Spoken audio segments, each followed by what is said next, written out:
Welcome to another video. The new set Infinity Evolved drops tomorrow. The full portal drop also drops tomorrow with all the cards in it. So you might be wondering, why am I reviewing cards now? One, people like it when I look at new cards. And two, the full set drop tomorrow is only a few hours before the actual set comes out for some reason. So I don't think I'll literally even have the time to do a full set review. Heartbound Alliance summons a Lloyd and Victoria. Lloyd is of course the 1/6 with ward that must be targeted, and Victoria is a 3 play point 6/1 with rush that deals 6 to an enemy follower, equal to this follower's attack on follower strike. So it often will just stay alive. The official name isn't Heartbound Alliance. It doesn't matter. I really don't care about what the names are. I only care about what the effects do. It's okay. Like, you save and evolve, right? But there's no shot ever that you play this over Sylvia or Noah at the 6-drop slot, right? Am I tripping when I talk about that? Like, and also, you save and evolve to clear, but like, it's still pretty underwhelming. Like, Noah will clear most boards anyway, and you don't need to play this. I don't know. I think it's pretty mid. I don't even know how to pronounce this. Nikar and Yafenhar, twin gods, 2/2/2, enhance 5, neutral follower. Sorry, enhance 5, evolve this follower. Last words, if this follower was evolved, deal 4 damage to a random enemy follower. It's pretty good, man. A great target to super evolve with Orcus too. I mean, not Orcus, with Olivia. Great target to super evolve with Olivia too.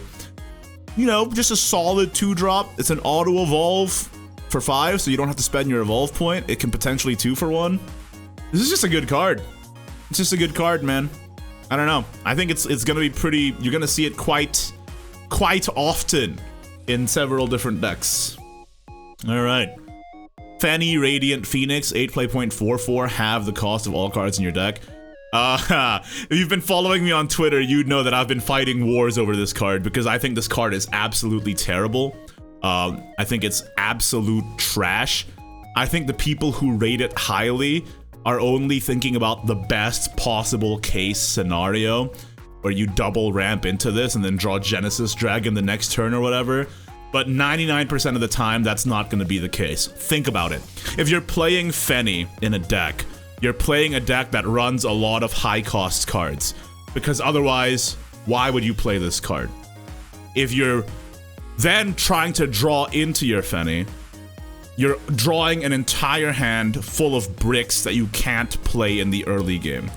So your entire early game is both ramping and drawing and having cards that you literally cannot play. So you die.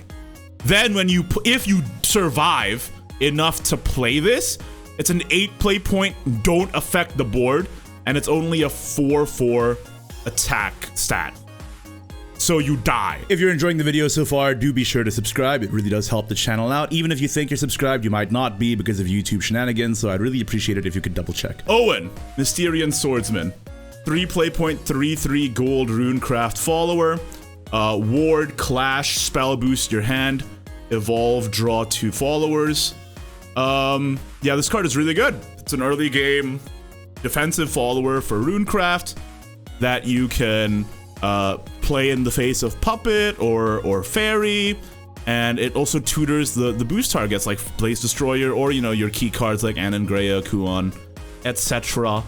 So I think it's a pretty good card. I don't know how I feel about spell boost. Like the majority of spell boosts are coming from followers, if you think about it. Owen, Kuon, Anangrea. Like, this card is good, but I think in a more macro discussion, it's kind of a flavor fail, right? But whatever. Next up, Frenzied Devotion, 2 play point gold haven spell. Restore 10 defense to your leader, gain crest Frenzied Devotion, and then at the end of 2 turns, you deal 10 damage to your leader. I think this card is really silly and not very good.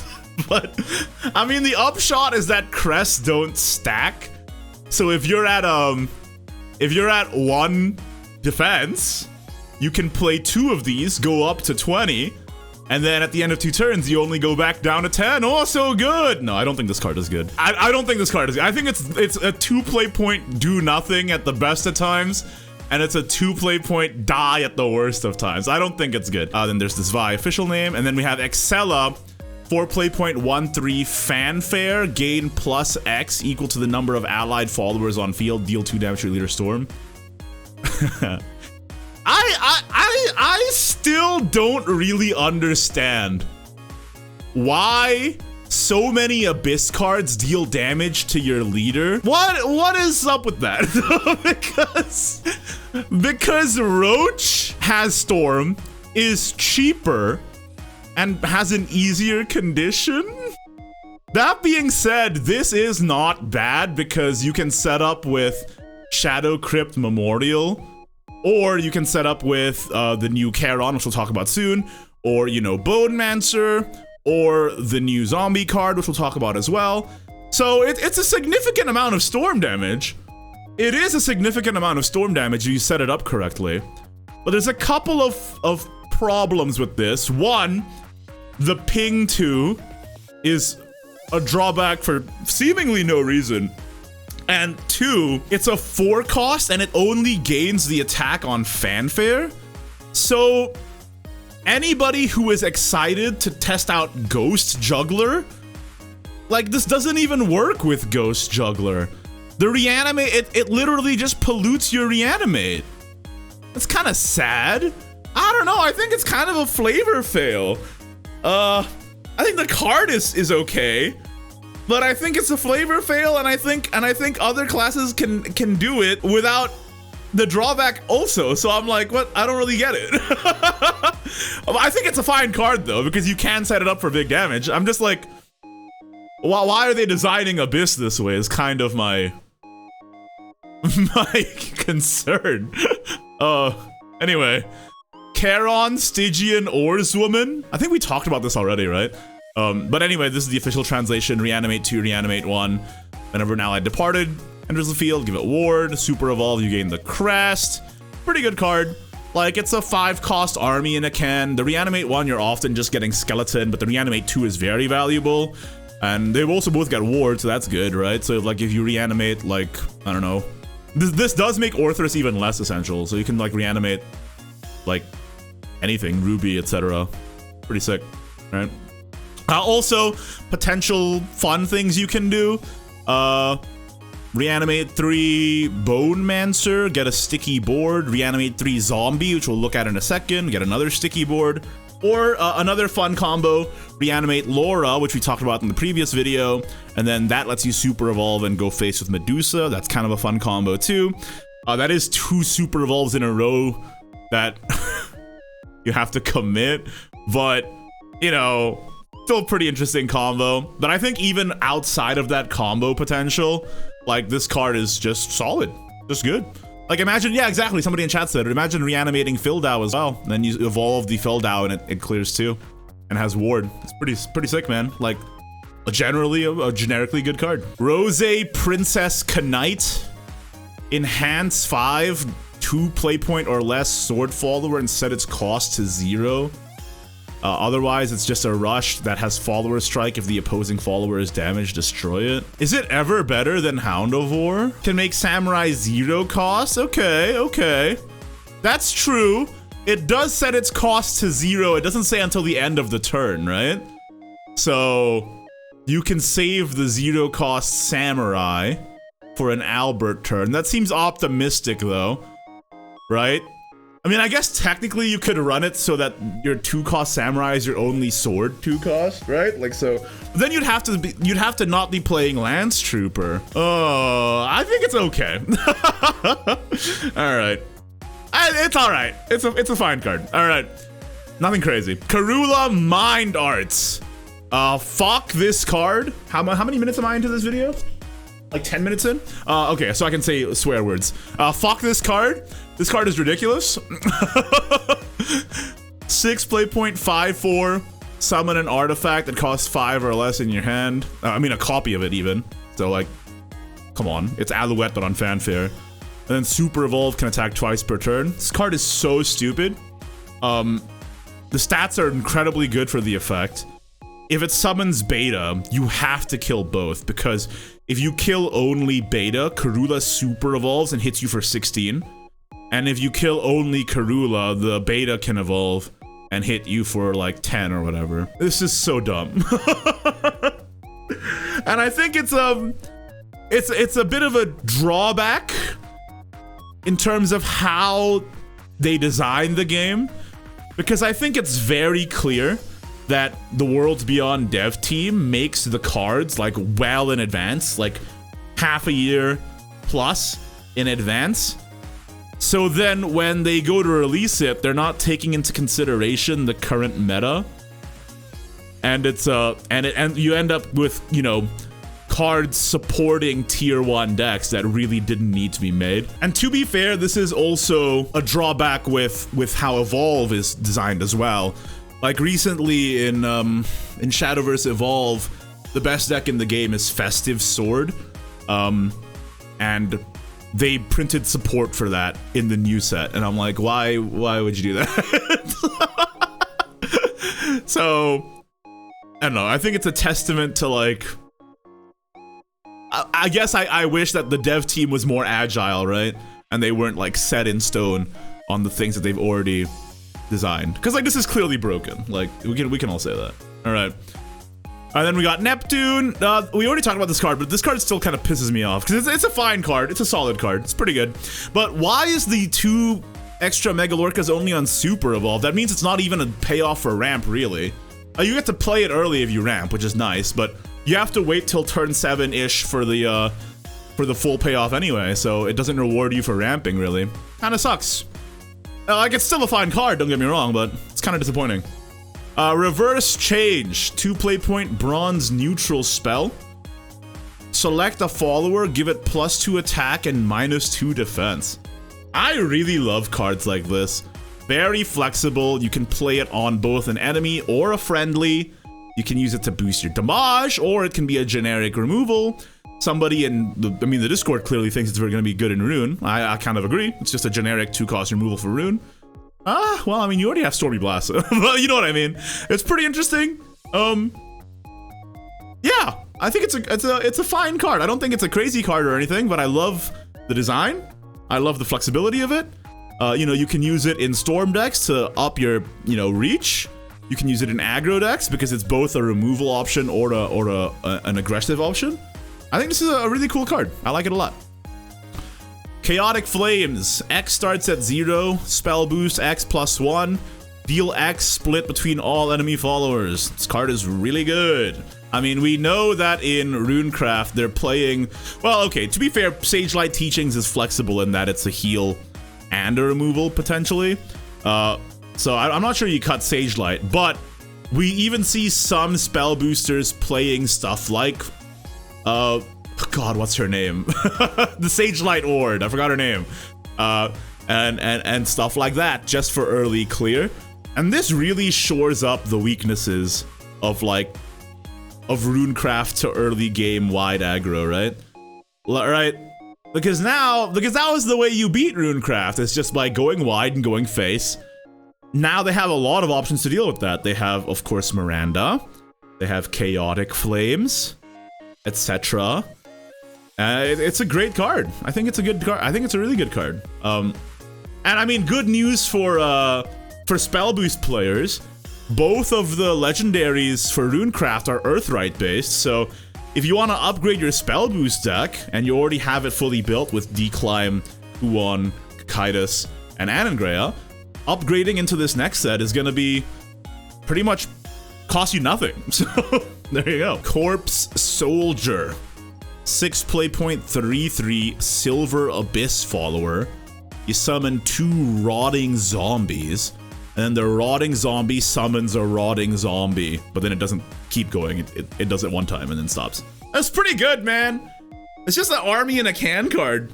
But this really is a problem with Abyss.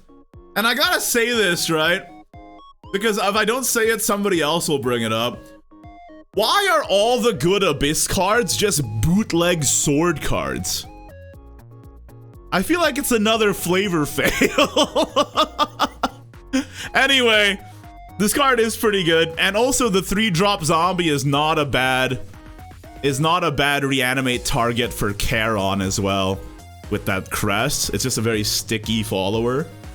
So you get a sticky follower to combo into your Excella, which is a good thing. Like, this is an army and a can card that leads to a big Excella super evolve turn, right? So that's pretty cool. I like it. Are the zombies without the last words also put into the reanimate pool? Oh my god, I think they might be. That does make me a little less excited. Next up, we get Reina. 7 play point 5/5. Evolve all unevolved allied followers on your field. Dude, so good. You play this card and then you play this. Hog. It's also good in sword, obviously. But I think it's I don't think it's like an amazing card. I don't think it's a 3-of or anything. But it's legitimately not that bad. It's a little heavy, I will say. And it does require you to spend an EP. Otherwise, it is just dead in hand. So, I don't think it's amazing or anything. But I think there's definitely a niche for it, right? Like, I can imagine maybe a more combo-based... but in a combo-based Abyss deck, is this better than just playing Olivia? I don't know. The more I think about it, the less I like it. It's okay. Like, I have to be careful, because a lot of times when you're doing card evaluation, you end up looking at the best case scenario, and you're like, oh my god, card is so good, right? But now I'm thinking about it in the cases where it's not a best case scenario and it's literally just a 7 play point card that's unplayable. Oh yeah, I'm starting to not like it. Okay, it's mid. It's mid. All right, Norman, Adamant Alchemist. 6 play point 5/5 legendary runecraft Mysteria follower. Fanfare Earthright 1, select a mode. You either summon a Guardian Golem, which is a 3/3 with ward, and give it barrier, or you draw 3 cards, or you restore 4 defense to your leader, and then evolve, do it again. This is a really good card for Earthright. Like, this is a really, really, really good card for Earthright. The problem is that I don't think Earthright has a legitimate boss monster still.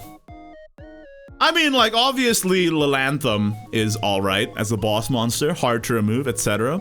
It's not out of hand damage though. Like, I think this card is good, but I think you still have to play Kuon.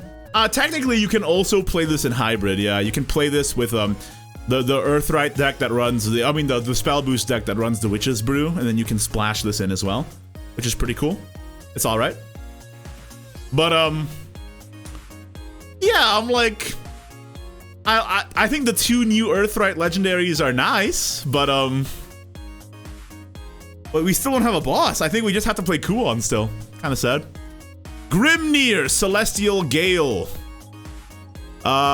It's just a ward, and then you gain this crest. If any allied followers are super evolved, deal 2 damage to all enemy followers, and that's forever. That's for the entire game. This card is very good, but I don't like it because I'm pretty sure this is staple in most decks. You don't run it in Spell Boost, I think, and you don't run it in Artifact. I think a lot of decks want this, other than those 2. Oh, and probably don't run it in Forest either. So not the top 3 decks, I guess. but I think this card is generically really good in a lot of other classes.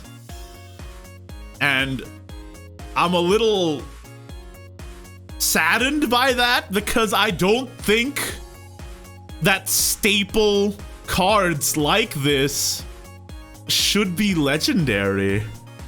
Am I wrong in thinking that? Like, can I get the temperature reading on the chat regarding that? Doesn't this just like decrease the vial count of most players? I think it's just a little too generic to be a legendary. Like, I'm not even saying it's like a must-have 3 of in every deck, but it's a nice option to have in a lot of decks. And should that be a legendary card?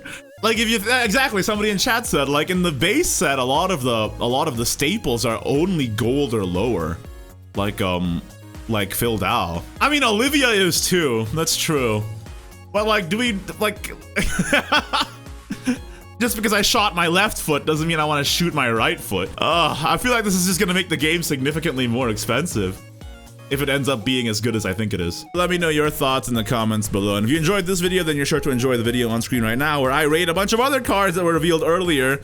And then I guess the part 3 of this series will be next time, tomorrow, where I review the rest of the cards that are finally dropped after the Shadowverse deck portal drops. So there you go.